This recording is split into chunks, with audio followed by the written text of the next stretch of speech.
Sinubukan nga ni Annalyn na tumakas mula sa mga kamay nitong si Doc Carlos. Ang hindi niya alam ay kasama sa mga plano nitong si Doc Carlos kung saan itatago ang lahat na siya ang may dahilan kung bakit siya ay iuwi ngang buhay itong si Annalyn at ipapalabas nga niya na siya ang nagligtas dito kay Annalyn.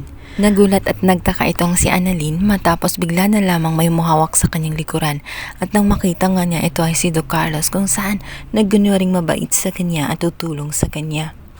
Marami pa sanang itatanong itong si Annalyn, ngunit dahil sa akala niya ay si Doc Carlos ay kakampi at meron ngang humabol sa kanya na yun din naman ay tauhan nitong si Doc Carlos. Para talaga maniwala lalo itong si Annalyn na talagang tutulungan siya nito, ay ginawa pa niyang bugbugin ang kanyang sariling tauhan upang palabasin na talagang totoo ang kanyang pinapakita dito kay Annalyn.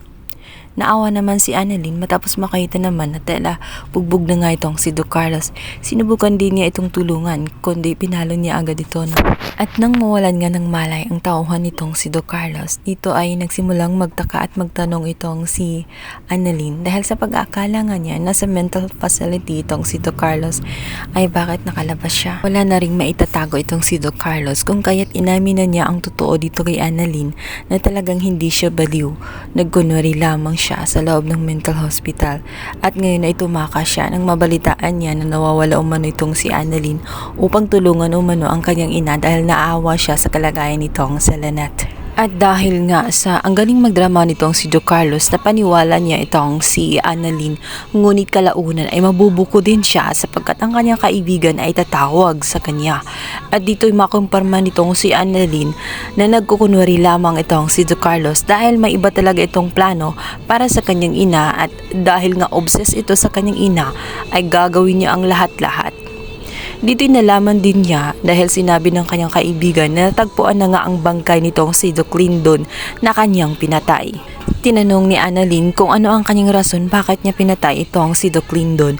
May nalalaman bang mahalagang impormasyon itong si Doc Lyndon kung kaya't kailangan niya itong patahimikin? Subalit nagmaang-maangan lang itong si Doc Carlos. Nagsimula na nga magalit ng husto itong si Annalyn at nagawa pa siyang sampalin.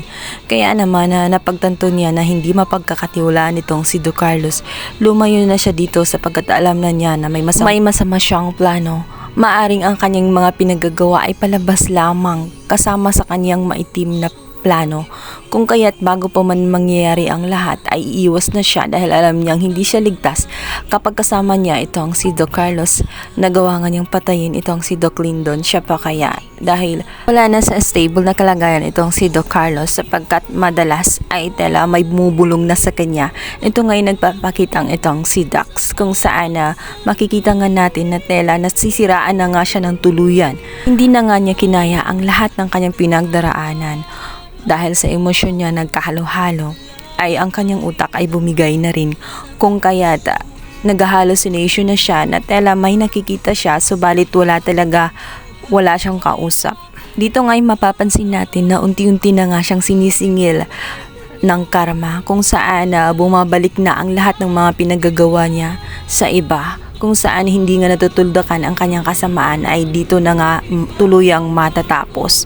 At kapag nakatakas nga itong si Annalyn, malalantad na ang katotohanan na si Doc Carlos ang may kagawgawa ng lahat-lahat.